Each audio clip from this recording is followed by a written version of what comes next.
அச்சங்கோவில் அரசன் என்போம், ஆரியங்காவு ஐயன் என்போம், குலத்து புலை பாலன் என்போம்,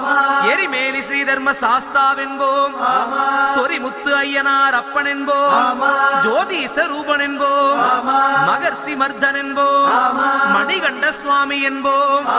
சுகுணவிலாசன் என்போம், சுந்தர ரூபன் என்போம், ஜாதி மத பேதமில்லா கடவுளாம்,